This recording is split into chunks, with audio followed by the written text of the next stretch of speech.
अस्सलाम वालेकुम नाज़रीन, आज की एक अहम खबर। पाकिस्तान की मकबूल अदाकारा किंजा हाशमी को हाल ही में एक भारतीय दोस्त के साथ देखा गया और इस मुलाकात ने सोशल मीडिया पर ज़बरदस्त बहस छेड़ दी है। किंजा हाशमी ने पाकिस्तान में तलाक की बढ़ती हुई शरह का हवाला देते हुए कहा कि यही वजह है कि वो पाकिस्तान मर्दों से शादी करने से कतराती हैं। इनके मुताबिक इनके लिए शादी का फैसला एक नहायत हसास और मुस्तकिल नवीयत का मामला है और वो किसी ऐसे शख्स को अपनी जिंदगी का हिस्सा बनाना चाहती हैं जिसके साथ वो एक मुस्तकिल रिश्ता बना सकें। किंजा का ये बयान कि पाकिस्तान में तलाक की शरह बहुत ज्यादा है और शादीशुदा जिंदगी के इस्तेकाम पर सवालात उठाए जा रहे हैं, सोशल मीडिया पर आग की तरह फैल चुका है। इस बयान के बाद किंजा को शायकीन और नकदीन की तरफ से तनकीद और हमायत दोनों का सामना करना पड़ रहा है। बाज़ लोग इनके इस बयान को हकीकत के करीब समझते हैं, जबकि कुछ अफराद इनके इस बयान को एक हसास मौजू पर गैर जिम्मेदाराना राय करार दे रहे हैं। कुछ लोग किंजा के इस बयान को इनकी ज़ाती राय मानते हैं और समझते हैं कि ये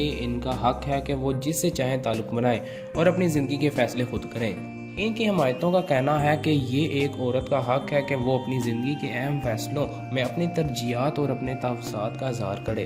किंजा के इस बयान के बाद पाकिस्तानी शोबिस इंडस्ट्री में भारतीय दोस्तों के बढ़ते हुए रुझान पर एक बड़ी बहस शुरू हो गई। क्या वाकई शोबिस इंडस्ट्री से ताल्लुक़ रखने वाले लोगों का अपने मुल्क की तरफ एतमाद कम हो रहा है, और अगर ऐसा है तो इसके पीछे क्या वजूहात हैं? मज़ीद वीडियो डिस्कस करने से पहले आपसे गुजारिश है हमारे चैनल को सब्सक्राइब करें और बेल आइकन को क्लिक करें ताकि आपको हमारी लेटेस्ट अपडेट मिलती रहे। जबकि एक रिपोर्ट में ये भी सामने आया कि किंजा के इस बयान पर मुख्तलिफ शोबिस शख्सियात की जानिब से भी मिला जुला रद्द अमल आया है। कुछ अदाकारों ने कहा कि शादी एक ज़ाती फैसला है और किंजा को अपनी ज़िंदगी के लिए बेहतरीन फैसला करने का हक हासिल है, लेकिन दूसरी जानिब कुछ सीनियर अदाकार भी हैं जो समझते हैं कि किंजा के इस बयान से पाकिस्तानी माशरत पर मनफी असरात मरतब हो सकते हैं। नाजरीन, कमेंट के अंदर अपनी राय का इजहार ज़रूर करें। क्या पाकिस्तानी अदाकारें और मॉडल्स वाकई भारतीय ताल्लुकात को ज़्यादा तरजीह दे रही हैं? क्या किंजा हाशमी का पाकिस्तान में शादी ना करने का फैसला एक सोचा समझा कदम है या ये सोशल मीडिया पर बनने वाले तासर का असर है?